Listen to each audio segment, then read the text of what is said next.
Do you think villains are dead? No, they're not dead. No, like I'm talking about iconic villains. तब दुनिया पुकारेगी hail Mogambo the king of India.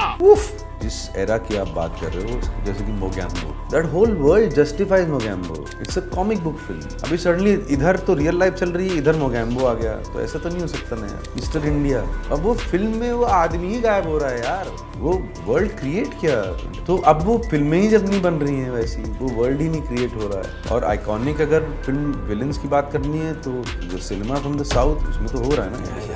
तो भाई बॉलीवुड की कोई भी फिल्म विलन्स के बिना हिट, या मैं तो कहता हूँ कि बन ही नहीं सकती है। बॉलीवुड को दुनिया में जहाँ इमेजिनेशन की कोई कमी ही नहीं है, वही विलन्स बॉलीवुड फिल्मों का एक ऐसा हिस्सा रहे हैं। और तो और विलन ने अपनी पर्सनैलिटी से ऑडियंस का दिल भी जीता है। लेकिन पिछले कुछ सालों में हमें बॉलीवुड के विलन्स की पर्सनैलिटी और परफॉर्मेंस में बहुत कुछ बदलाव भी देखने को मिले हैं, जो कि पहले के विलन से काफ़ी ज़्यादा अलग है। पास्ट के फेमस विलन्स से लेकर प्रेजेंट के हार्ड विलन्स ने बॉलीवुड की फिल्मों पर एक कभी ना मिटने वाली छाप छोड़ी है।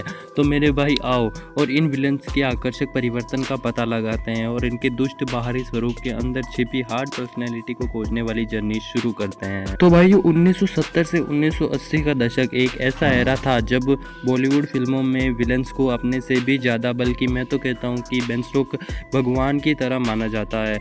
लोग हीरो से ज़्यादा विलन्स को फॉलो करते थे और आज भी करते हैं। उन्हें दिमागी तौर पर भ्रष्ट, सत्ता के लिए भूखे या कुछ भी करने वाले और निर्दयी इंसानों के रूप में देखा जाता था, जो कि अपने सपने या टारगेट को पाने के लिए 7 समुंदर पार भी जा सकते। उस टाइम के सबसे फेमस विलन्स में से एक था गब्बर सिंह। अरे ये वाला गब्बर सिंह नहीं, ये वाला गब्बर सिंह, जिसे कि अमजद खान ने 1975 की फिल्म शोले में निभाया था।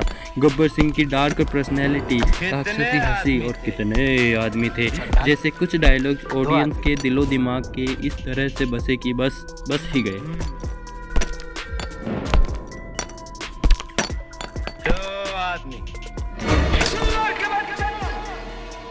उस टाइम के सबसे पावरफुल विलन्स में से एक था मोगेम्बो, जिसे कि अमरीश पुरी ने मिस्टर इंडिया में निभाया था।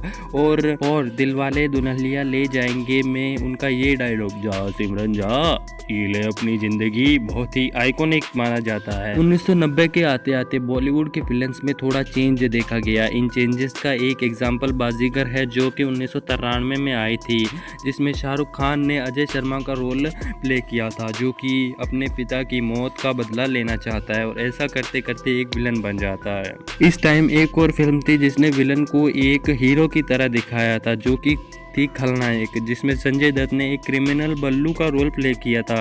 इस फिल्म ने बल्लू के परेशान करने वाले पास्ट को दिखाया और उन परिस्थितियों को खंगाला जिनके कारण वो क्राइम की दुनिया में चला गया था। इस फिल्म को देखकर एक लड़के ने रियल में ऐसा ही कुछ क्राइम कर डाला। पकड़े जाने पर उससे पूछा गया कि तुम्हें इन सब के बारे में इंस्पिरेशन कहाँ से मिली, तो उसने बोला कि मुझे ये इंस्पिरेशन की, तो उसने बोला कि मुझे ये सब करने की हिम्मत संजय दत्त की फिल्म खलनायक से मिली है। और ये मैं सच बोल रहा हूँ, सच्ची में सच। देख के तुम्हें सीख मिली क्या? बड़ा वो बनना शौक है बचपन से।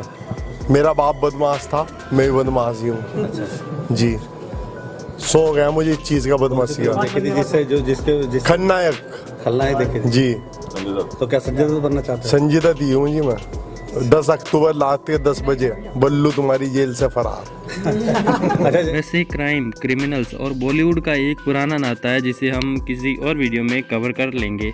2000 के डिकेड में विलन्स की पर्सनालिटी में और ग्रोथ हुई, जिसमें ग्रे शेड्स पर ज़्यादा जोर दिया गया। फिल्म मेकर्स ने इस टॉपिक पर सर्च करना शुरू कर दिया, एक विलन्स के विलन होने के पीछे ऐसी क्या गुण और परिस्थितियाँ हो सकती है जो एक विलन को एक विलन बनने पर मजबूर कर सकती है। और इसी चीज़ को 2006 की फिल्म डॉन में देखा गया था, जिसमें शाहरुख खान ने एक क्रूल क्रिमिनल मास्टरमाइंड का रोल प्ले किया था। इस फिल्म ने एक हीरो और विलन के बीच की रेखाओं को और ज़्यादा ब्लर कर दिया। और उससे भी पहले 2004 की फिल्म धूम में जॉन अब्राहम ने एक कबीर नाम के एक स्टाइलिश और मैजिकल चोर का रोल प्ले किया था। जॉन अब्राहम ने कबीर के रोल में इस हद तक जान फूकी कि ऑडियंस को उनका फ्रेंडली व्यवहार बहुत ही पसंद आया था। फिल्म की प्रेजेंटेशन में हुए चेंजेस मेकर्स की चेंज होते हुए पर्सपेक्टिव को भी बताते हैं। कुछ सालों में बॉलीवुड की फिल्मों में हमें विलेंस में और भी चेंजेस देखने को मिले हैं। विलन्स और ज़्यादा बिलीवेबल रियलिस्टिक हो चुके हैं। इसका एग्जाम्पल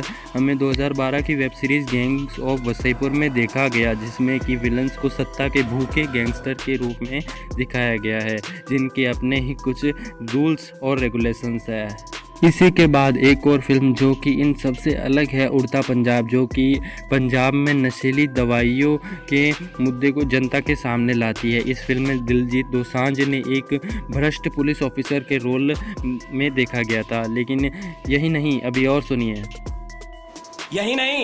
सुनिए। चाइना गेट के विलन जगीरा, जिसका ये डायलॉग मेरे मन को भाया, मैं कुत्ता काट के खाया, इन सबसे पता चलता है कि वो कितना दुष्ट आदमी था।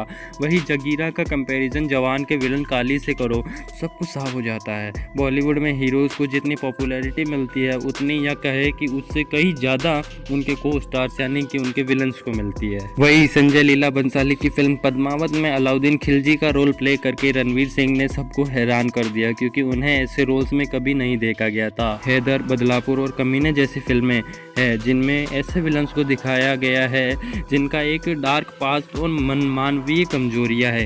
ये रोल्स कहीं ना कहीं ऑडियंस के दिलों में भी सिंपैथी जगाते हैं। तो भाई आपकी क्या राय है बॉलीवुड के विलन्स के बारे में, हमें कमेंट करके बताएं। इसकी तरह ही हमें द एवोल्यूशन ऑफ विलन्स में साउथ के आइकॉनिक विलन्स को भी कवर करेंगे, तो स्टे ट्यून्ड।